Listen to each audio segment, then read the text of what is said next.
Hi, I guess it's been some times. It has been some times.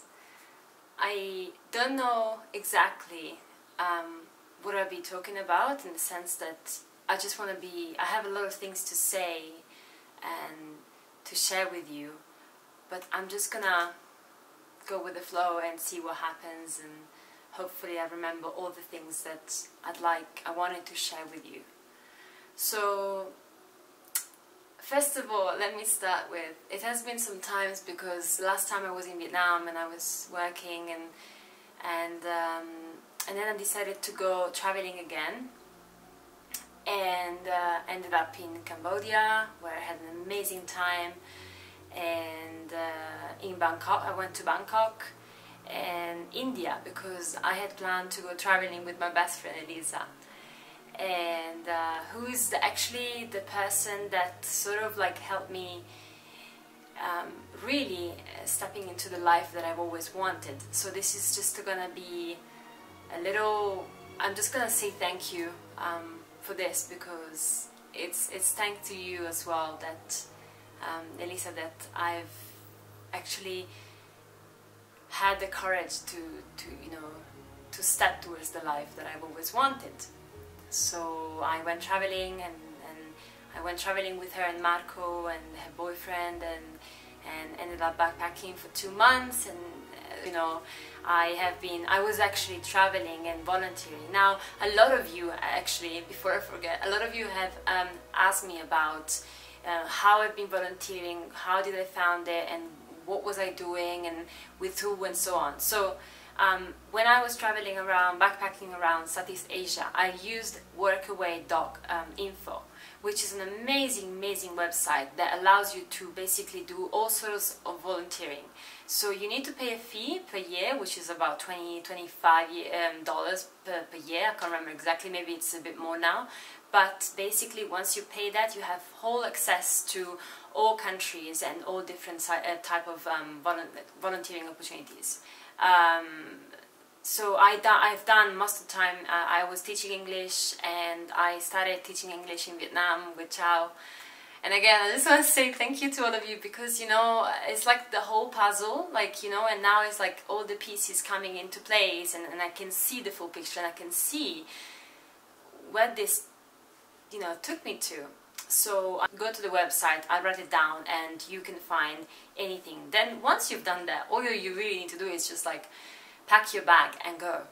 Don't feel, I know that the fear can stop you from doing things, but on the other side of the fear, there's a whole world of opportunities. And this is, for example, if I had stayed, if I had listened to my fear, I wouldn't have been here right now in South Africa, in Johannesburg, and working for the European Union, and having this amazing opportunity. So you need to step out of your comfort zone in order to do the things that you want to do. So I know that it's tough, and I know that, believe me, I know that. But now it seems like I do it all the time, and it's easy for me. But to step out of the comfort zone, it's difficult. But the moment you do that, there's so much growth. There's so much, you just feel so much more empowered, and you really acknowledge, your own power. You just connect to not just yourself, of course, the true, the true side of yourself, but you connect to the rest of the world. I keep on saying this, and I will always say it, that we come from different countries. Sure, it doesn't really matter if you're from France, Sweden, or Europe, or Africa.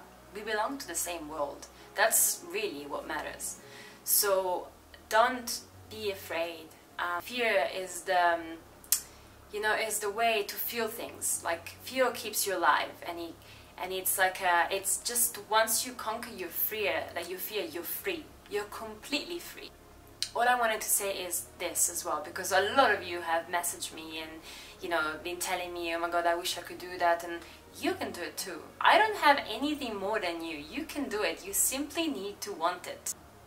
The world is waiting for you. The universe is waiting for you to take that step. And the moment also you listen to yourself and you're true to yourself, then happiness will come. Because happiness, for me, comes from a place of truth. And if you're true to yourself and the others around you and the things that you love doing, and then you will not end up being unhappy. And I've been traveling for a year, like a month and a half, for Faces to Heart projects, and I still can't believe, like, again, but this is because it's so so rooted in our society to think that, you know, we're not enough, or if something happens because it's because we are lucky. No, if something happens it's because we simply deserve it, and because we're worth it, and because we you know, like, it's for us. So anyway, I wanted this job so bad, and that's why I got it, because I simply wanted it. I had true intentions. I was so willing to really share stories and see realities that, you know, I see it on the television and I read it in the newspaper, but one thing is knowing about these realities through mass media, and one thing is stepping into real realities and listening to, you know, listening to stories from the people.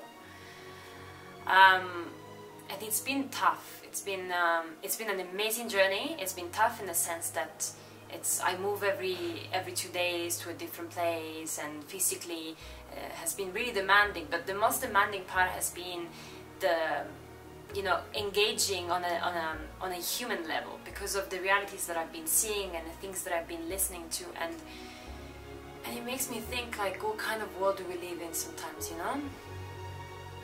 Like, I went to hospitals where there are no doctors, and most of the people here in Africa, Mozambique and Zimbabwe where I've been, and even South Africa in you know, some remote places, they don't have a car. So, for example, to see and to hear certain stories about, you know, women labor and having to jump on a taxi, which is like $20, which is something that they can't afford, because $20 is all they need in a month, you know, to carry on, to feed their kids. And there are hospitals where I have been, where there are nurses doing an amazing job and helping those mothers becoming, you know, giving birth, and I've heard stories of, you know, women dying because of, you know, giving birth, or children dying because of the lack of hygiene and malnutrition and lack of water. And it's like, how can this happen in this world? You know, how can this happen? How can so many people suffer so much? And it makes me suffer. It does. And I'm not ashamed of feeling this pain, and I don't even go through it. I just see it and I feel, this is hard. Why is the world like this, you know? I wish you could see more. And all I can say is that, you know, we all have problems. We do, but we're the ones really creating sometimes the problems. Sometimes, I'm not saying all the time. But what I can say is that those people are suffering, and even if because we were, like, just because we've been given certain rights, doesn't mean that we can't or we shouldn't be fighting for the others. Actually, we're the ones that should be fighting for those who don't have their rights. And I feel sometimes, you know, when talking to women, you know, going through so much pain and being raped, or trying to carry on and working and mothering, and I feel like, what did happen to me? What do I have more than this woman right in front of me to deserve such a better life? Luckily, what I can say is that at least I can see this, and I can try and change things around me. I can change myself. I can practice more mindfulness, and, you know, not worrying about buying so many things, because in reality, what do we need, you know? And try to be so much more careful with the things that we surround ourselves with, you know? And I'm talking about a lot of possessions that people think that buy, you know, buy in order to feel fulfilled. And that does not come, happiness especially does not come, happiness not outside, happiness is right here, guys. It's always right here. and we live in a society that trains us in like looking on the outside in order to make ourselves happy, but the answer is right here. Myself, I look for meaning, I look for things that matter, but of course I need money. I'm not like irresponsible that I don't think about that, but I don't want my life to be money driven.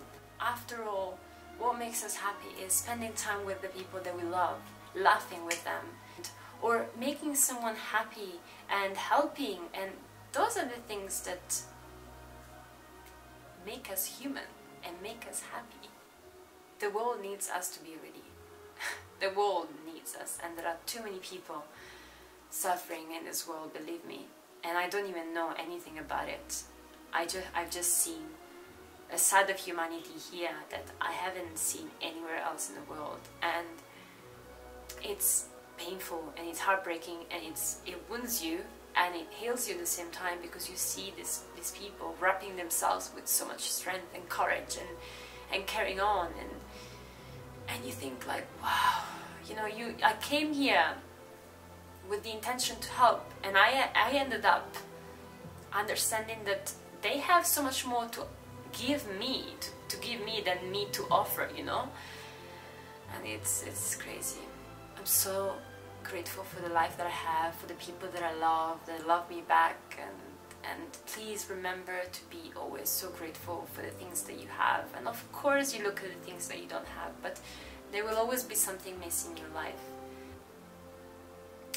So I'm gonna try. I've spoken so much, and probably I've forgotten to say a lot of other things, but I just wanted to share this with you because maybe this can help you considering other things and seeing things that you haven't been wanting to see yet. So, and I send you so much love, and to all the people that I love and love me back, I'm so grateful for having you in my life, and I'm so grateful for the life that I have. And I just wanted to tell you this. I'm always traveling all over the world, especially my family, and I think that the world sometimes is just like pulling me to make me things and share things with you. So bye.